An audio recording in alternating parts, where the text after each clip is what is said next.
எல்லாருக்கும் வணக்கம். இன்னைக்கு சீக்ரெட் ஆஃப் மேரேஜில் நம்ம பார்க்க போகிறது ஒரு சூப்பரான டாபிக். அது என்னென்னு பார்க்கலாமா?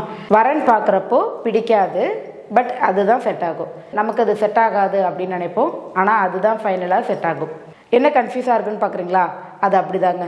நம்ம ஒரு ஜோஷியரை போய் பார்ப்போம்.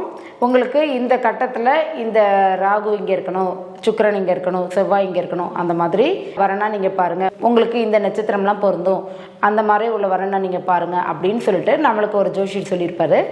நம்மளும் அதே மாதிரியே மேட்சிங் எல்லாமே பார்த்துருப்போம். ஏதாவது ஒரு பொண்ணு ப்ரொஃபைலோ இல்லைனா ஒரு பையன் ப்ரொஃபைலோ வரப்போ அதுக்கு தகுந்த மாதிரி மேட்சிங் எல்லாமே நம்ம பார்த்துருக்கோம். பட் ஃபைனலாக நம்ம பொண்ணோ இல்லை பையனோ பார்க்க போகிற இடத்துல நமக்கு பிடிக்காது. இப்போ ஒரு பையன் அந்த பொண்ணை பார்க்குறப்போ பிடிக்கலை, இல்லை பொண்ணும் அந்த பையனை பார்க்குறப்போ பிடிக்கலை. உங்களுக்கு மேட்சிங் எல்லாமே பக்காவாக பொருந்திருக்கு, ஆனால் பார்க்குறப்போ பிடிக்கலை. அந்த மாதிரி இருக்கிற தருணத்தில் நீங்கள் டக்குன்னு வெளியில் வராமல் இந்த மாதிரி ப்ரொஃபைலை நீங்கள் திரும்ப அங்கேயே உட்காந்து ரீஅனலைஸ் பண்ணுங்கள். மேபி அந்த பொண்ணோ இல்லை பையனோ நல்ல ஒரு ஹியூமர் சென்ஸ் உள்ள பர்சனாக இருக்கலாம். உங்களுடைய லைஃப்பை அவங்க மாற்றக்கூடிய ஆளாக இருக்கலாம், அவங்களுடைய லைஃப்பை நீங்கள் மாற்றக்கூடிய ஆளாக இருக்கலாம். ஏன் அப்படின்னா உங்களுக்கு அந்த கட்டம், அந்த ஜோஷியர் சொல்கிற இருக்கப்படி எல்லாமே உங்களுக்கு பொருத்தமாக இருக்குது. திரும்ப நீங்கள் அங்கேயே உட்காந்து ரீஅனலைஸ் பண்ணுங்கள். இந்த மாதிரி ப்ரொஃபைல்ஸை தயவு செஞ்சு மிஸ் பண்ணிடாதீங்க. ரொம்ப லெத்தாச்சிக்காகவும் நம்ம இருக்க வேண்டாம்.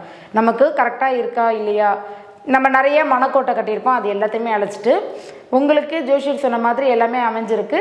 திரும்ப நீங்கள் அந்த ப்ரொஃபைலை விட்டுறாமல் ரீஅனலைஸ் பண்ணிவிட்டு ஒரு நல்ல டிசிஷனாக எடுங்க. இதில் ஒரு சீக்ரெட் இருக்குது. அது என்னென்னா, எல்லாமே செட் ஆகுது, ஆனால் பார்க்குறப்ப தான் செட் ஆகலை. ஸோ நம்ம நம்மளுடைய மனக்கோட்டை எல்லாத்தையும் அழைச்சிட்டு திரும்ப ரீகம்போஸ் பண்ணுங்கள். ரீகம்போஸ் பண்ணிவிட்டு அவங்கக்கிட்ட என்ன ப்ளஸ் இருக்கோ அதை நீங்கள் பார்த்துட்டு அமைச்சுக்கோங்க. இதுதான் இன்றைக்கான ரொம்ப ரொம்ப சீக்ரெட்டான டிப்ஸ். இதை இப்போ நான் கரெக்டாக சொல்லியிருக்கேன்னா, நீங்கள் அதை எந்த மாதிரி எடுத்துக்கிட்டீங்க அப்படின்றது எனக்கு தெரியாது.